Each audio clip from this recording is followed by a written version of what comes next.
நண்பர்களே, இன்றைய நாள் மிகவும் முக்கியமான நாளாக பார்க்கப்படுகின்றது.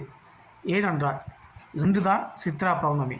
சித்ரா பௌர்ணமியின் மிக முக்கியமான ஒரு விடயத்தை நான் சொல்லிக்கொள்ள விரும்புகிறேன். அது என்னவென்று பார்த்தீங்கன்னா நண்பர்களே, அதுதான் சித்திரகுப்த வழிபாடு. சித்திரகுப்தனாலே ஏன் நாம் வழிபட வேண்டும்? அவர் தர்மனுடைய ஒரு கணக்கு பிள்ளை என்று எடுத்துக்கொள்ளலாம். அவர் பாவ புண்ணியங்களை எழுதி கொண்டிருப்பார். இன்று மறுபடியும் அதை கணக்கு பார்த்து மறுபடியும் உள்ள தொடங்குவார். இன்றைய நாளில் சரி, சித்திரகுப்தனாரை ஏன் நாம் வழிபட வேண்டும்? இன்றைய நாளை ஏன் நான் அவரை நினைவு கூற வேண்டும் என்றால், ஒரு மனிதன் வாழ்ந்து முடித்த பிறகு அவன் சொர்க்கத்துக்கு செல்வானா நரகத்துக்கு செல்வானா என்பதை முடிவு பண்ணுறதே அவனுடைய பாவ கர்மங்களை பொறுத்தான் இருக்கும்.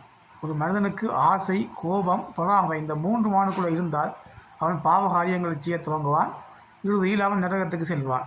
இந்த 3 குணங்களையும் தவிர்ப்பதற்காக சித்திரகுப்தனாரை வழிபாடு செய்வார்கள் இன்றைய நாளில்.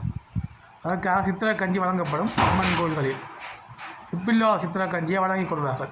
சரி, இன்னும் சில முக்கியமான விடயங்கள் இன்றைக்கு நடக்கும். அவை என்னவென்று பார்த்தால், ஒன்று, இன்றைய நாள் தான் திருக்கல்யாணம். இன்று மதுரையில் சித்திரை திருவிழா நடைபெறும். இன்றைய நாள் தான் திருக்கல்யாணம், மீனாட்சி அம்மன் திருக்கல்யாணம். அழகர் ஆற்றில் இறங்குவதெல்லாம் இன்றைக்குத்தான். லட்சக்கணக்கான மக்கள் அதை பார்வையிடுவார்கள். இன்றைய நாளில் திருவண்ணாமலையை சுற்றி கிரிவலம் போவார்கள்.